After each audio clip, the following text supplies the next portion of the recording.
O pnawn da, croeso cynnes chi i'r oedfa prynhawn yma.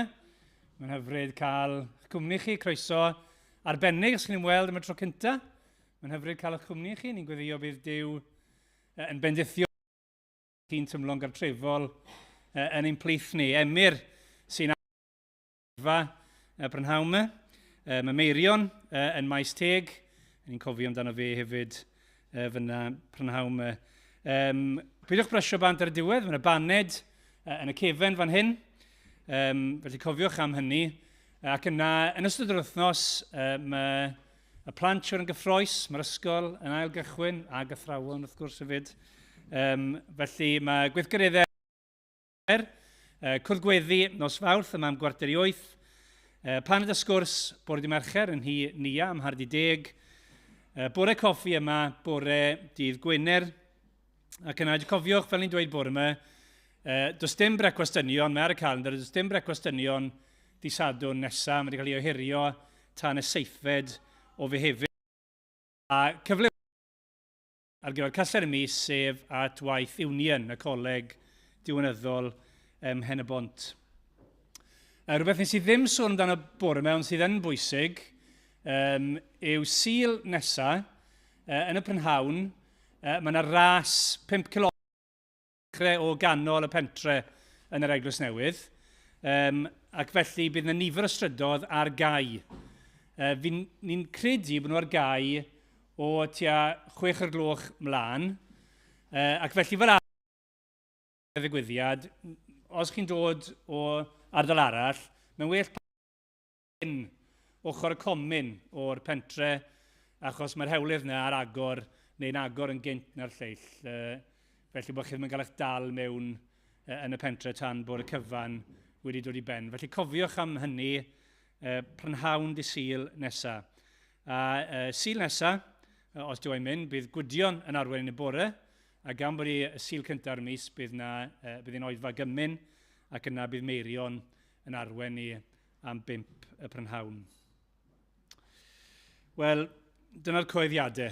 Mae'n amser i ni ddechrau'r oedfa yn iawn a i wneud na, ni droi at Dduw mewn gweddi gyda'n gilydd.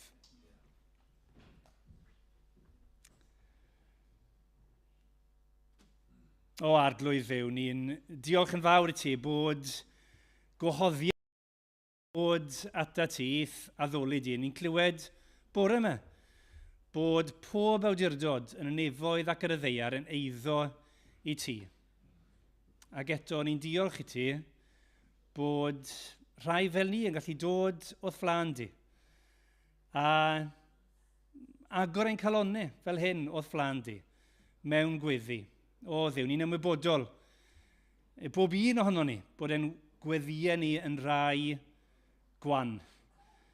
Wrth ni feddwl am y fath Dduw wyt ti, bod ein gweddiau ni yn glawd, yn anghyson.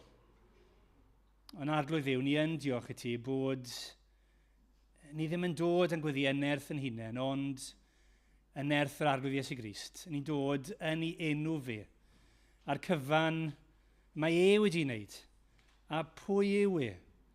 Ac arglwydd, ni yn diolch i ti bod ti yn caru hyd yn oed clywed gweddiau gwan ni. O Dduw, ni'n ymwybodol bod ni'n bobl sydd angen maddeuant. A ni'n diolch i ti y brynhawn yma bod ni'n dod at un sydd yn caru maddau. At un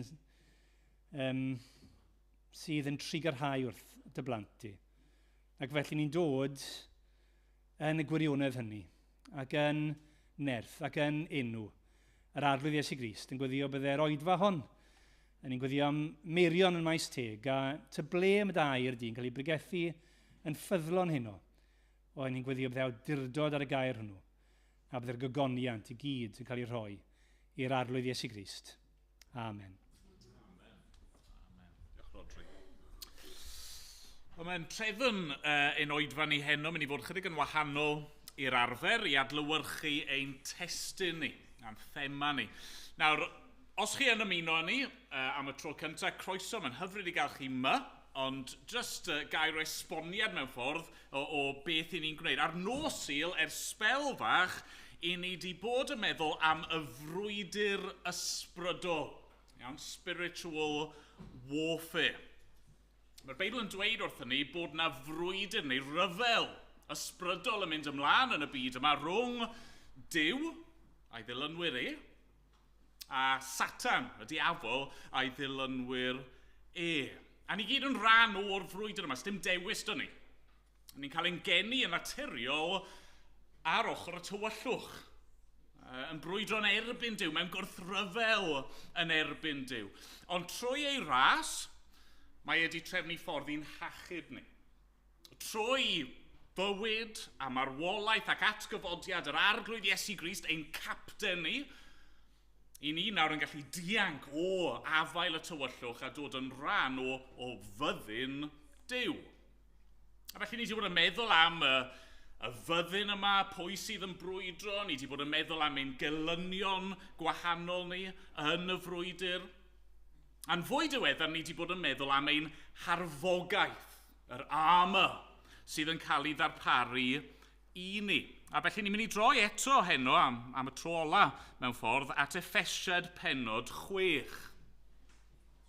A beth sydd dyn ni yn Effesiaid 6 yw disgrifiad neu darlun o'r arfogaeth ysbrydol sydd wedi ei hennill i ni gan Dduw a'i rhoi i ni gan Dduw. A'r darlun mae Paul yn defnyddio yw milwr. Ac ni wedi bod yn edrych ar y darnau gwahanol o'r arfogaeth yma. Ni wedi cael brec bach, a mae hynny siŵr o fod yn beth da neu'n beth naturiol, achos mae'r darlun o ryfelwr yn dod i ben yn adnod 17, gyda cleddyf yr ysbryd sef gair Duw.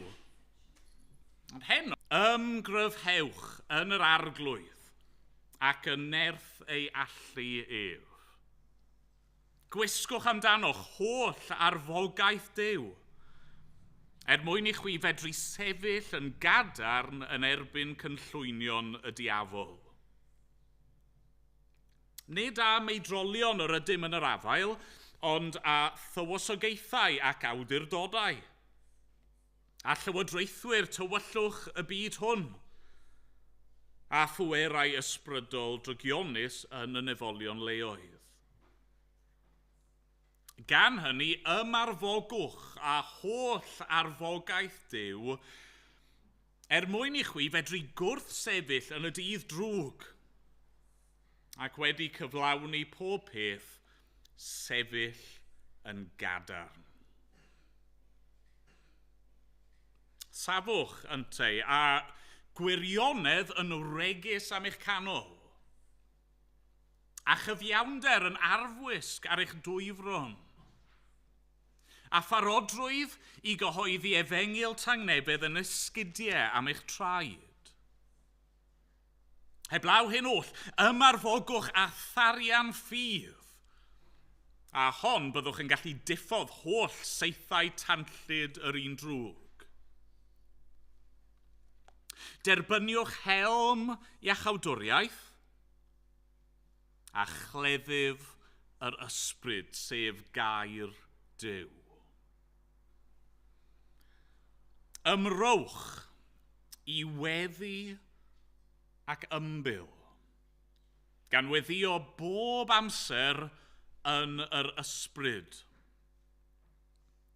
I'r diben hwn byddwch yn effro, gyda dyfal barhad ym mhob math o ymbil dros y saint i gyd. A gweddiwch dros y finnau,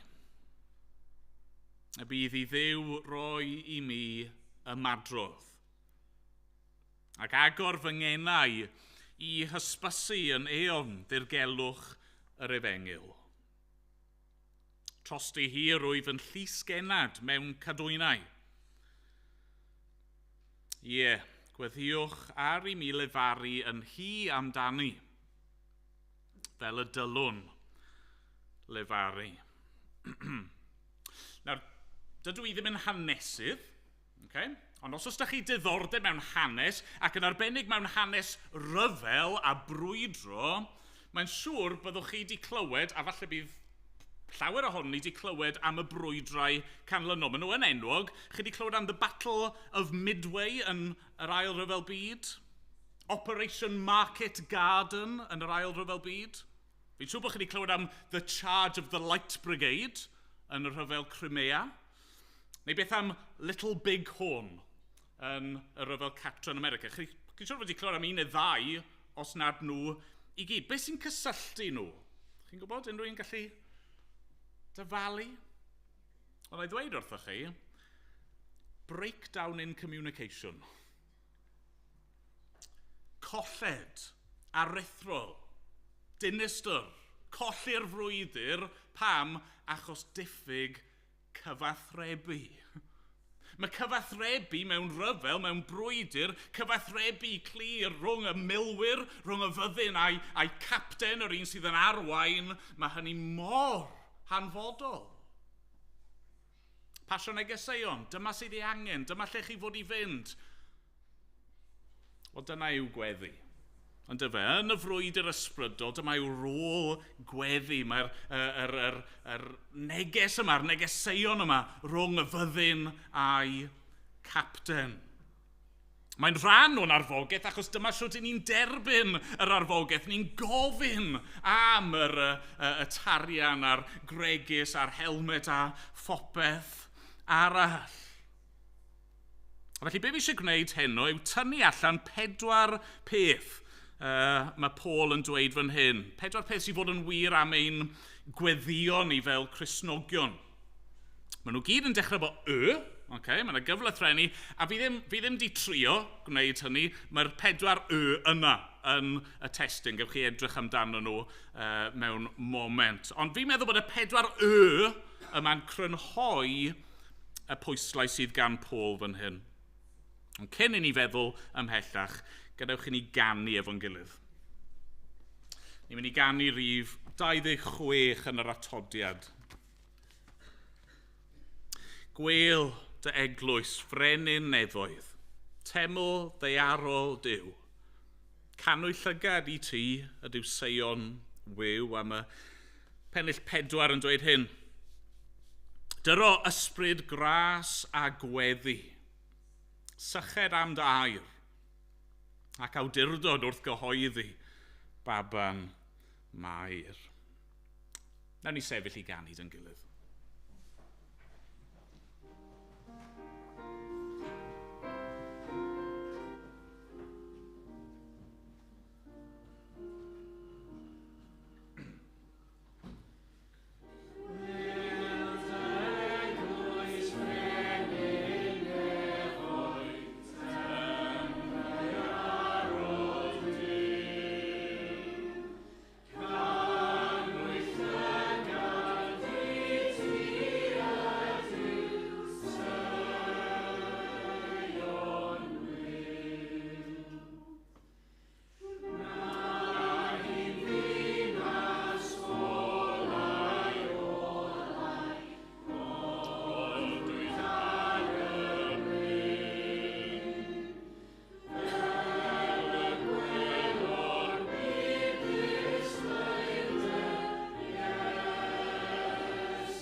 cyntaf sydd gyda ni yw ymroddiad. Ymroddiad. Yn y frwyd yr ysbrydol, mae'n rhaid i ni weddio gydag ymroddiad. Ni'n clywed yn adnod 18, ymrowch i weddi ac ymbil. Ymrowch. Mae'r gair yna yn cyfleu rhywbeth hollol amlwg nag yw e. Rhywbeth ni wedi gweld dro ar ôl tro yn y frwyd yr ysbrydol, mae hyn yn waith caled. Mae hwn yn rhywbeth sydd angen ymroi iddi. Dwi ddim yn mynd i fod yn rwydd bob amser.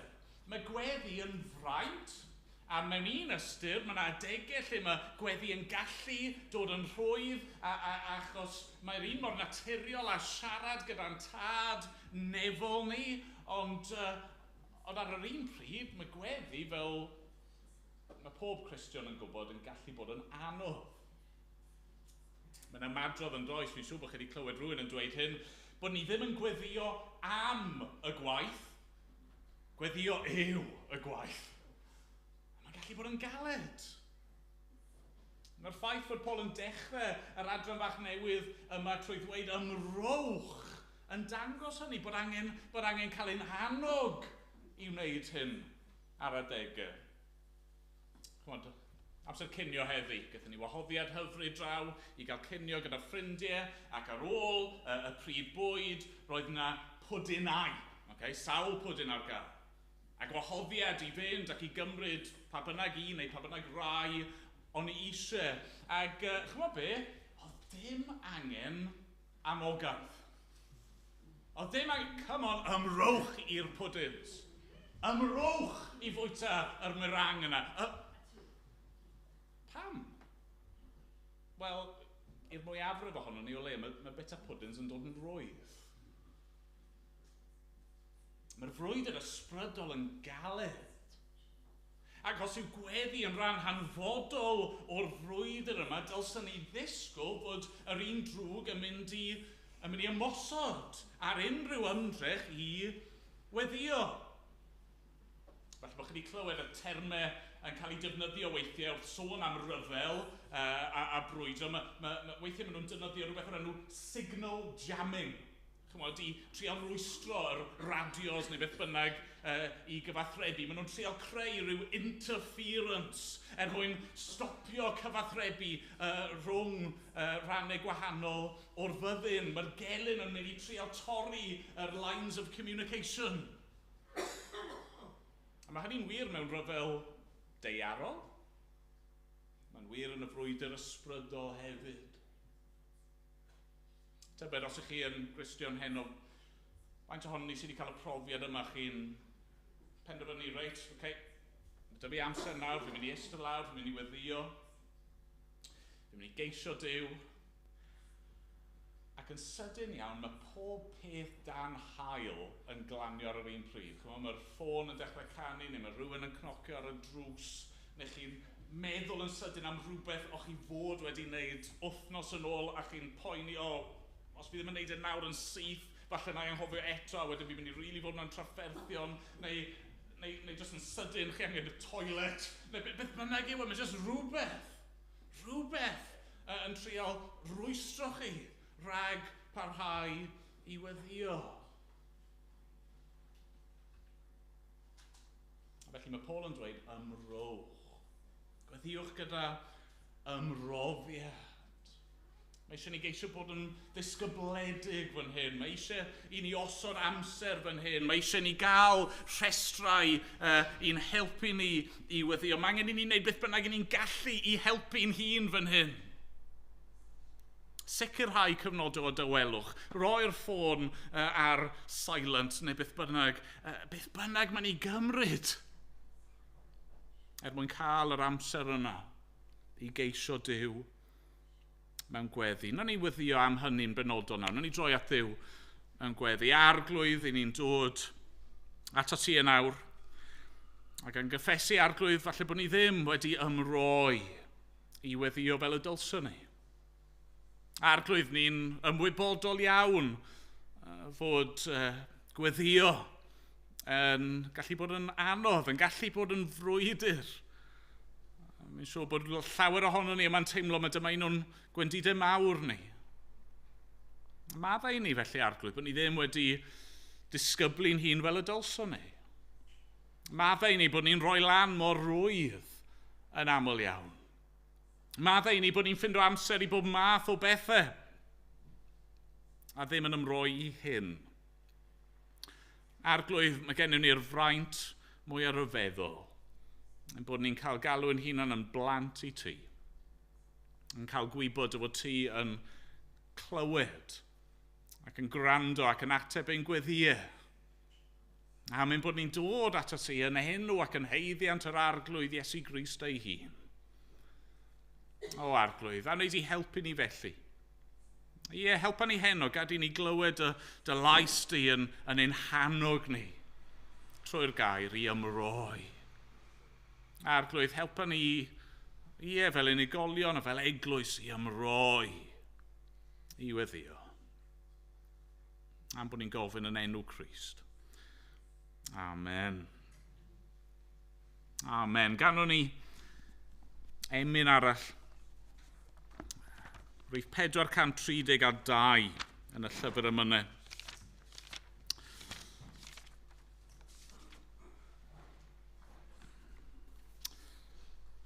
Fy ngorchwyl, hynny yw'r gwaith sydd gyda ni wneud yn y byd yw gogoneddi Duw. A gwylio dros fy enaid drud yn ddiwyd traf wyf byw. Fe'n galwyd gan fy new i wasanaethu fy oes. Boed i'm ymroi i'r gwaith a byw i'r gŵr fi ar y groes. Rhan o'r gwaith yna yw ymroi i weddi. Wna ni sefyll i ganu.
Fi eisiau ni ystyried yw yr ysbryd. Yr ysbryd wrth i ni weddio yn y frwydr ysbrydol, rydyn ni weddio yn yr ysbryd. Edrychwch ar adnod 18 eto. Ymrowch i weddi ac ymbil gan weddio bob amser yn yr ysbryd. Chod ein bod ni i ymroi, mae'n y gyfrifoldeb arno ni i ymdrechu ac i ddisgyblu ein hunain i weddio. Ochr arall y geiniog yw ein bod ni'n gwneud hynny yn yr ysbryd. Ni newydd fod yn dathlu yn dod Pasg. Ni wedi bod yn cofio am yr arglwydd Iesu yn dioddau yn y ffordd mwyaf erchyll ac yn marw yn ein lle ni ar groes ac yna'n cael ei gladdu mewn bedd ac yna ar y trydydd dydd yn atgyfodi ac yna mae'n esgyn yn ôl i'r nef a cyn bo hir byddwn ni'n dathlu'r Pentecost. Ac wrth gwrs, beth sy'n digwydd ar y Pentecost yw bod yr arglwydd Iesu Grist ar sail ei aberth, ar sail ei waith orffenedig, mae e'n tref rhwng ni a Duw. A Dyw'r llinell yna ddim yn gallu cael ei dorri yn llwyr. Dim yr diafol yn mynd i geisio yn rwystro ni ragweddio, mae'n mynd i trial creu'r jamming signals a'r interference yna, ond mae rhywbeth hyfryd, hynny mae yna rhyw stil côr i'r weir yma sydd yn golygu dwi'n methu cael ei dorri. Mae ysbryd Crist yno ni. Felly, be mae'n golygu i weddio yn yr ysbryd? Wel, beth mae'n golygu yn syml yw gweddio mewn dibyniaeth llwyr ar yr ysbryd glân. Ein bod ni wrth ddod i weddio yn gwneud hynny gan taflu'n hunan ar yr arglwydd a disgwyl iddo fe ein harwain ni a'n helpu ni yn ein gweddio.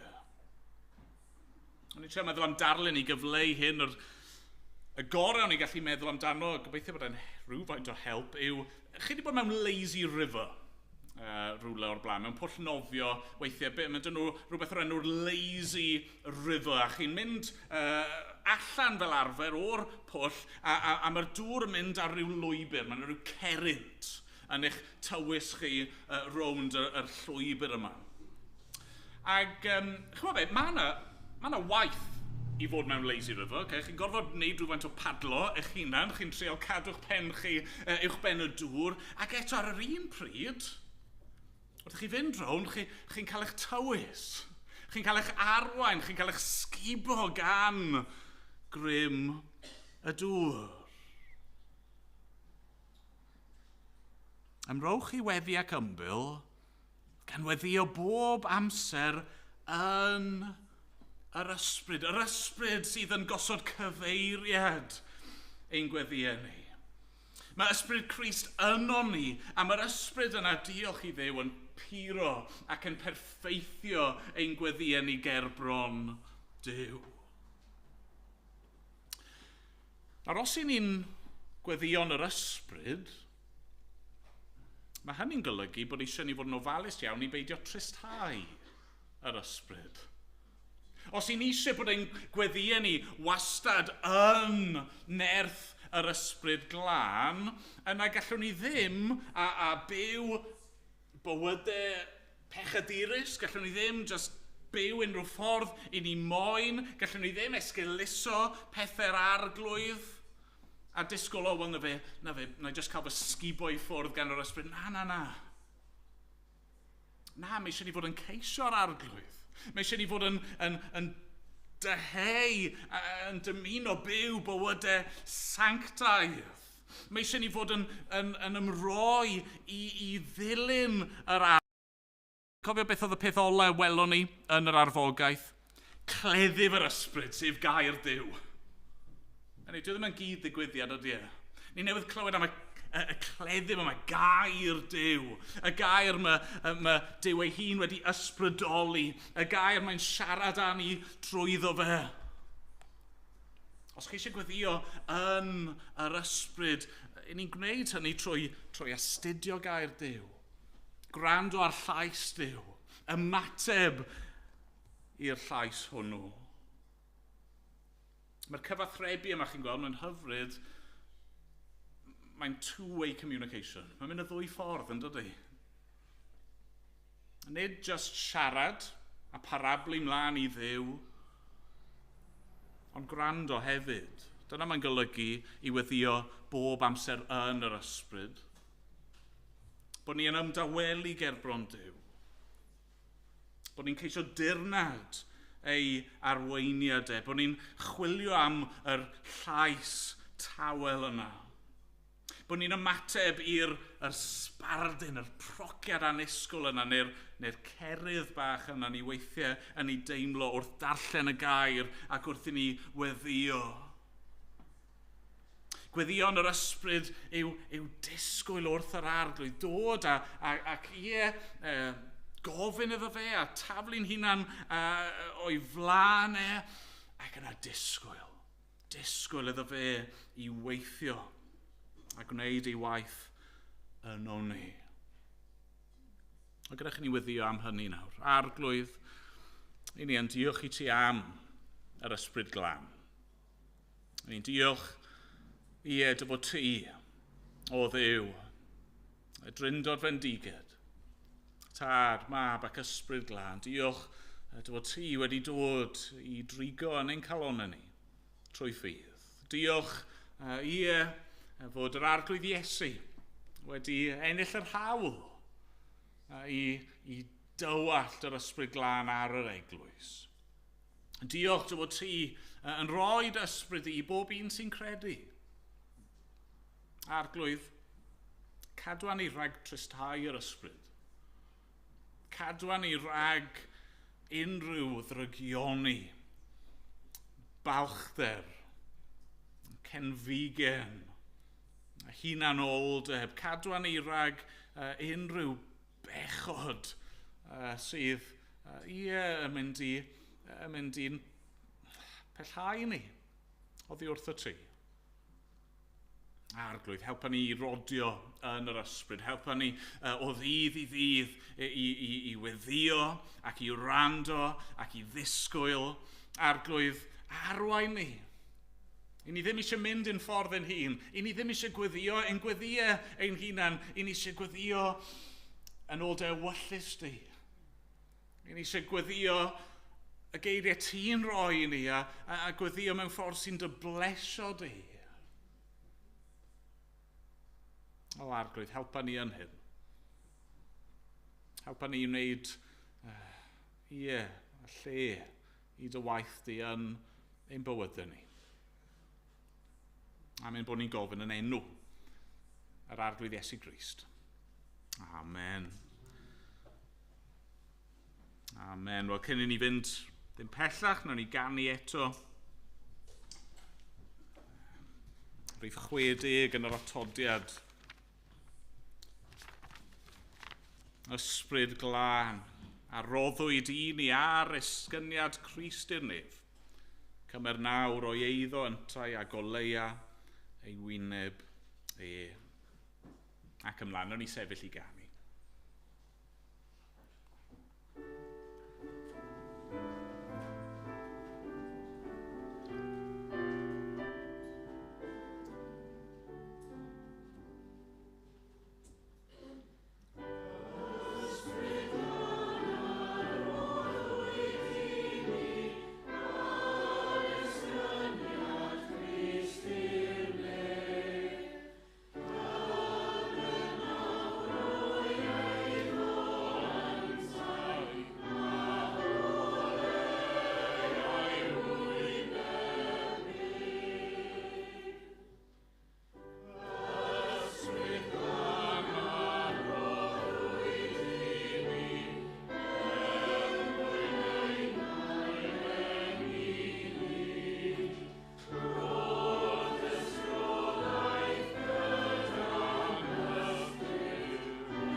trydydd siwr o fod i dyfalu, yw ymbil.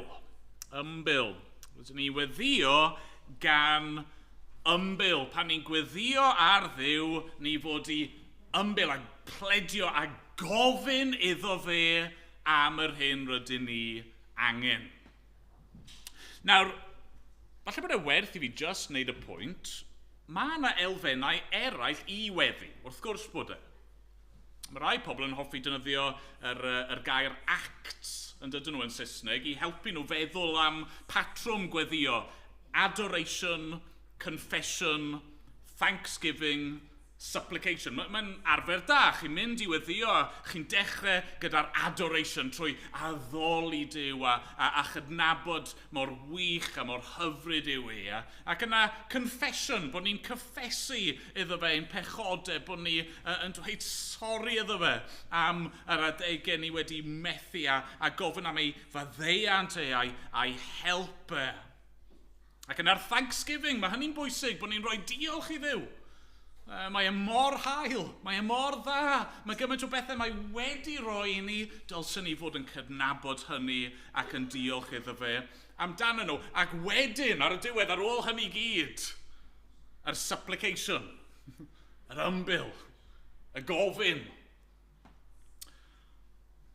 Ond ni'n siarad fan hyn, wrth gwrs, am y frwydr ysbrydol. Mae'n iawn, yng nghyd-destun y frwydr ysbrydol, bod y pwyslais yn mynd fan hyn ar ymbil. Pan chi mewn brwydr, pan chi yn y dydd drwg, mae Paul yn sôn amdano fe yn gynt yn yr adran, pan mae pethau'n anodd arnoch chi, pan chi'n teimlo'n wan, pan mae'r gelyn i'w weld yn gryf, mae'n iawn bod chi'n gofyn am yr hyn sydd ei angen. Ni wedi gweld hynny yn yn gyson iawn dros y blynyddoedd diwetha, yr ryfel yn Ukraine, maen nhw wedi bod yn brwydro, a'r unig ffordd maen nhw wedi gallu parhau i frwydro yw trwy fynd at wledydd eraill i ofyn am help. We need this.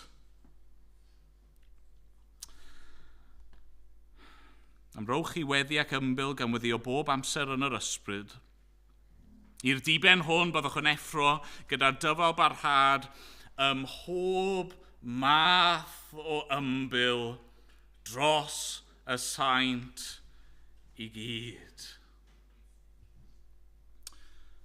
Mae'r gweddi yma'r ymbil yma yn rhywbeth pellgyrhaeddiol.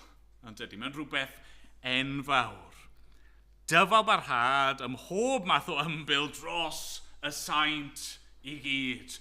Mae Paul yn dweud mae eisiau ni fod yn gweddio o hyd ac o hyd am bob un ohono ni, am ein hunan ni, ond am bob Cristion arall, a bydd Duw yn darparu yr hyn rydyn ni ei angen. Mae gennym ni yr cyswllt yma, yr llinell yma, gyda y quartermaster. Chymod yn James Bond, mae'n mynd i weld Q yn dydy'r quartermaster, i gael yr pethau mae e angen. Y quartermaster yn y fyddin yw'r un sydd yn darparu y supplies, a ni'n gallu mynd yn syth at orsedd gras. Ni'n gallu mynd yn syth at brenhinoedd, arglwydd a dweud, arglwydd fi angen hyn. Mae angen hyn. Mae hi angen hyn. A wneud i roi arglwydd. Wneud i roi wneud i clywed yn do am y pethau yma, yr arfogaeth yma. A ddim yn trwy ddo eto, ond chymod yr helm, yr cleddyf, a'r sgidiau, a'r gregus, a ni angen y pethau hyn yn y frwydr. Fi angen nhw, chi angen nhw, a mi eisiau ni fod yn ceisio'r pethau yma gan yr arglwydd. Mae'n y system ffansi yn tu ni. Chi'n gallu siarad gyda'r bocs bach yma, o'r enw Google, a dweud wrtho fe i wneud pob math o bethau, ac un o'r pethau ni'n gallu gwneud yn ein tu ni yw gofyn i Google ychwanegu rhywbeth i'r restr siopa. Y trafferth yw fi'n cadw mlaen i anghofio hyn. A felly, mae'n y bethau sydd ei angen yn ein tu ni, ac dyn ni ddim yn ei prynu nhw achos bod fi ddim yn cofio ychwanegu nhw i'r restr siopa. Faint o bethau i ni ddim yn derbyn achos bod ni jyst ddim yn gofyn. Mae Iagon rybuddio ni o hynny yn ei lythyr yn dydy. Nid ydych yn cael am nad ydych yn gofyn. Mae'r arglwydd Iesu ar un adeg mae'n rhoi darlun i annog i ddisgyblion i weddio yn ddiflino, i beidio roi lan, cadw man i geisio Duw am yr hyn sydd ei angen, a mae'n gofyn y cwestiwn ar ddiwedd y ddameg yna, pam ddaw mab y dyn, a gaiff ei ffydd ar y ddeiar? Na chi gwestiwn. Os yr arglwydd Iesu Grist yn dychwelyd yr wythnos yma, pa mor debygol yw bydde fe'n ffeindio ni ar ein gliniau? A chymryd be, fi'n teimlo fel gymaint o'r agrithiwr yn gofyn y cwestiwn yna.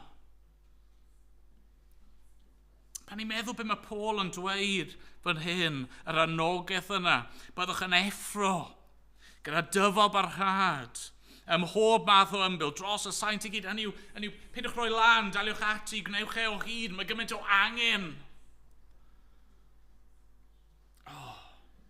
Pam bod ni ddim yn rhoi mwy o'n hamser ni, a'n hymdrech ni, a'n pwyslais ni i hyn.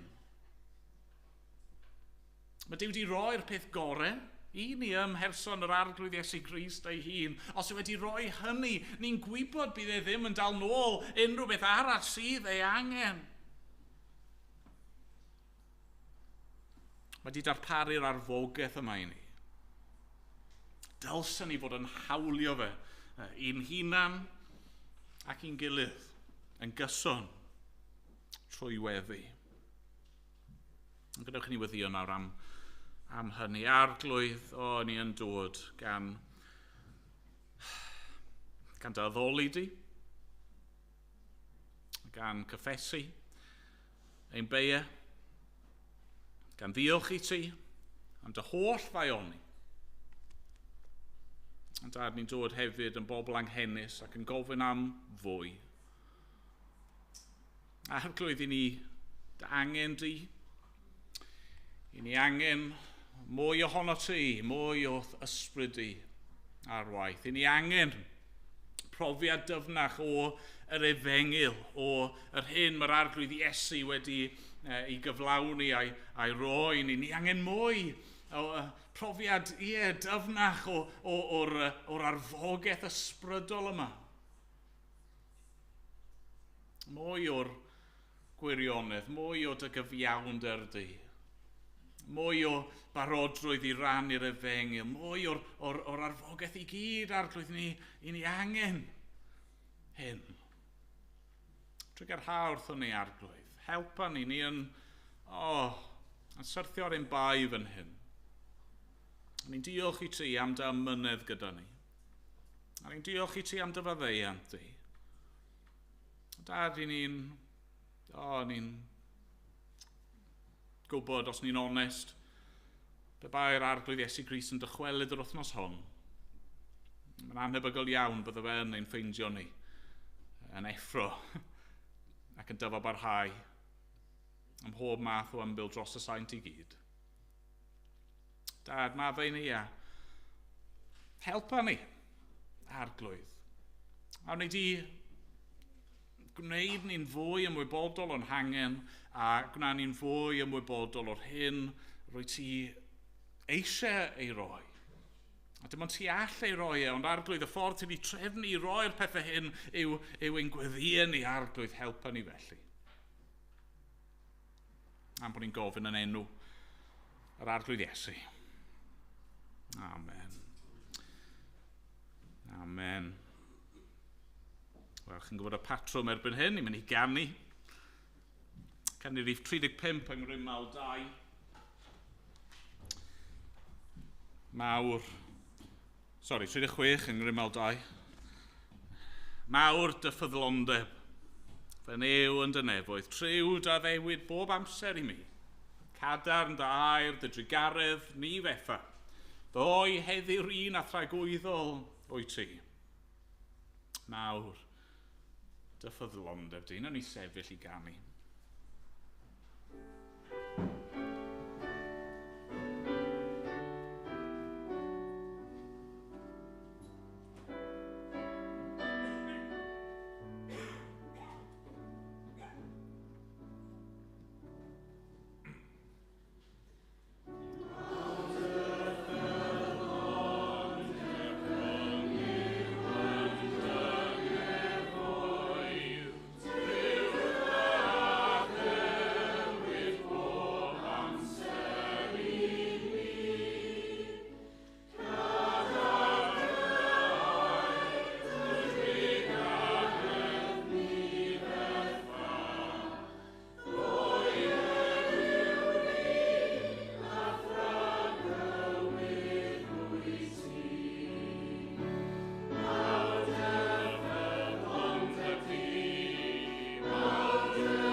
chi gyd yn gallu spoto fe ymadrodd.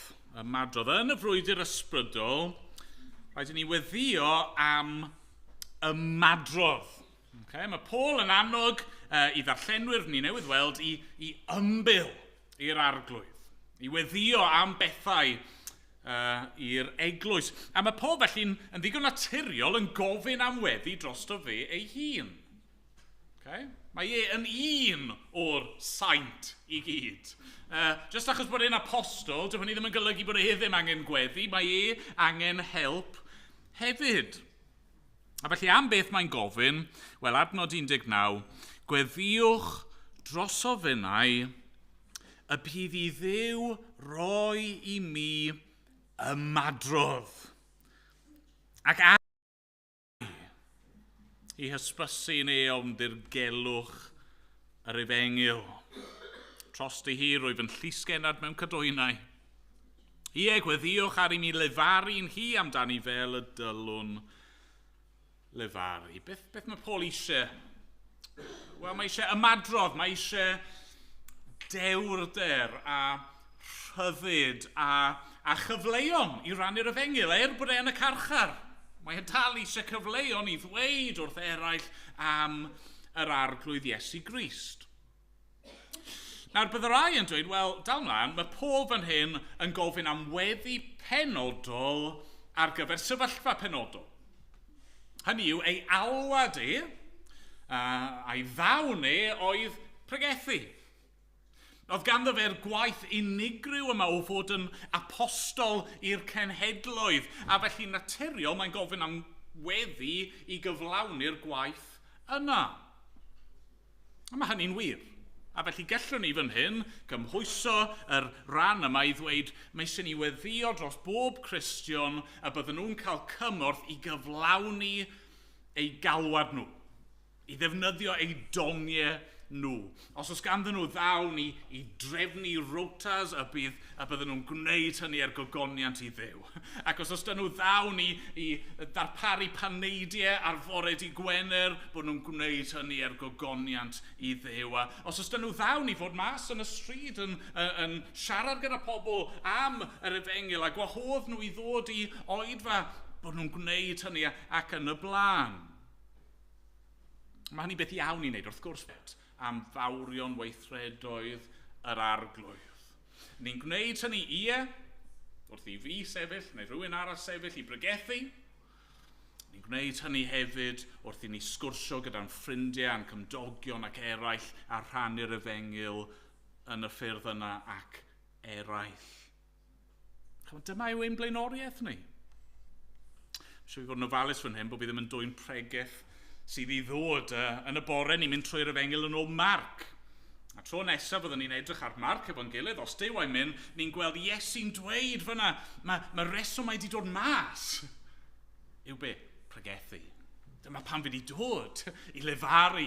Dyma pan fi wedi dod mwyn i'r ymadrodd yma, y geiriau yma, y newyddion da yma i fynd allan. A felly fel eglwys, dylswn ni fod yn gweddio yn fwriadol am hyn. Fi'n cofio unwaith, o'n i ar ein gwyliau ymharus. Falle bod wedi rannu'r stori mor blaen, sori os ydw i. Ond o'n i a Catrin o'n i'n aros efo ffrind. Ac reit ar ddiwedd y gwyliau, nath e weud, o'n i fynd â chi'r lle special yma i gael swper y noson yna. Nath e ddim esbonio mwy, jyst bod y lle yn lle neis i fynd. Felly eithon ni i'r lle yma, ac eistedd lawr, y trio ni rownd bwrdd, ac o'n i'n eistedd am foment yn disgwyl i rywun ddod â bwydlen, menu, fel bod ni'n gallu dewis beth o'n i eisiau bita. Ond gathon ni bach o sioc, achos dyma'r wraig yma'n dod lan gyda pad o papur a ffen, ac a just yn gofyn cwestiwn i ni, sa'n cofio os nath i weid gwybod bod ni ddim yn siarad Ffrangeg, neu gweud yn Ffrangeg a'r ffrind yn cyfieithu. Y cwestiwn oedd, how do you want it cooked? Gwyd yn y bwyty yma, un peth oedd ar y fwydlen. Steak. Okay? Steak, ac yno chi'n cael chips a saws. A'r unig cwestiwn oedd yn cael ei ofyn felly oedd siwr i chi eisiau fe wedi coginio. O'ch chi'n gallu dewis diod gwahanol.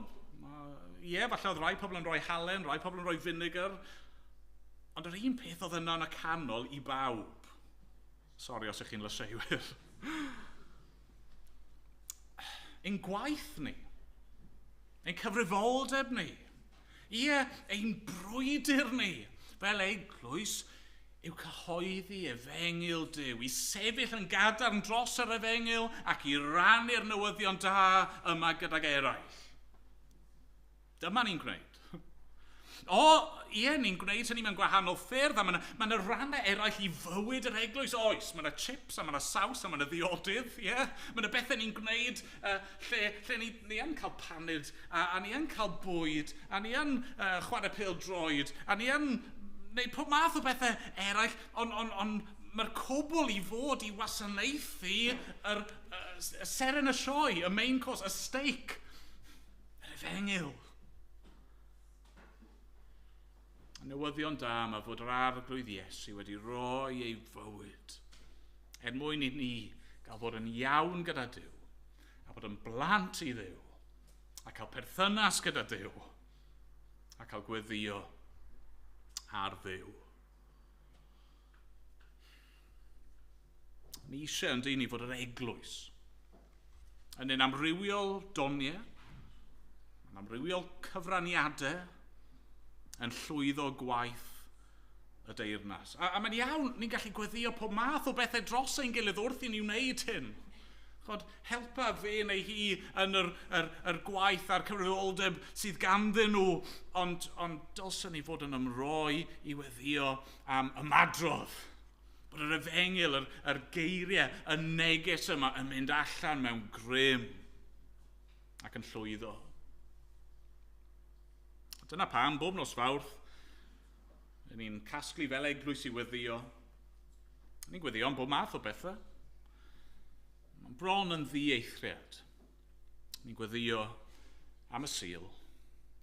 Ni'n gweddio am pregethiad y gair, yn gweddio am gyfleon i rannu yr efengyl. Yn gweddio am ymadrodd. O gyda chi ni weddio. Nawr, arglwydd i ni yn diolch i ti am yr efengyl gogoneddus yma sy'n gennym ni i'w rannu. A dad, ni'n gwybod o bod ti wedi'n gosod ni i fod yn halen ac yn oleuni yn ein cymdeithas ni. Ti eisiau i ni gael a gwasanaethu. A ti eisiau i ni ddefnyddio ein doniau. Ti eisiau i ni wneud pob peth. Ein gwaith, ein gorffwys, y ffordd i ni'n trin ein gilydd, yn magu'n plant ni, y ffordd i ni'n gwario'n arian, popeth yn ein bywyd, ti eisiau ni i wneud hynny ar gogoniant i ti. Ond arglwydd ni'n gwybod mae ein gwaith mawr ni fel eglwys yw i ledaenu'r efengyl yma. Ni'n meddwl am y comisiwn yna mae'r arglwydd Iesu yn rhoi i'w ddisgyblion, yn dweud wrthyn nhw fod pob awdurdod wedi rhoi iddo fe, a i fod e'n ei hanfon nhw i wneud disgyblion. I ddweud wrth eraill am yr hyn mae ei wedi wneud.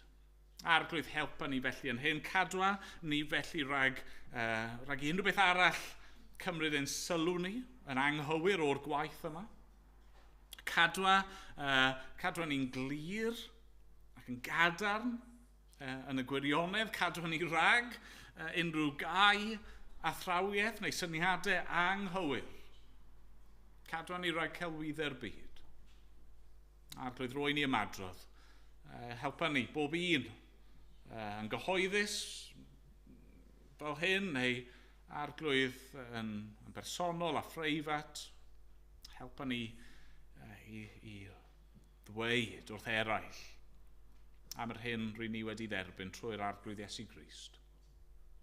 Amen bod ni'n gofyn yn ei enw e. Amen. Amen. Ni'n mynd i ganu unwaith eto wrth ni orffen hyn o'r 45 yn y llyfr yma. Diolch i ti, yr holl alluoedd Dduw am yr efengyl sanctaidd. A'r pennill ola Yn dweud yn dod i waed, yr hyfryd wawr ar le. Goleued ddeiar. Yn eisiau'r goleuni yna, yr neges yna, yr efengil yna, yr ymadrodd yna, i fynd allan i'r holl fyd. Nw'n ni sefyll i ganu dyn gilydd.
yn ei lythyr at yr Effesiaid, pennod 3 ac adnod 20 yn dweud y geiriau hyn, iddo ef, sydd ar gallu ganddo i wneud yn anrheithol well na dim y gallwn ni ei ddeisyfu na'i ddychmygu. Trwy'r gallu sydd ar waith ynom ni, iddo ef y bod gogoniant yn yr eglwys ac yng Nghrist Iesu, o genhedlaeth i genhedlaeth byth bythoedd. Amen. Amen.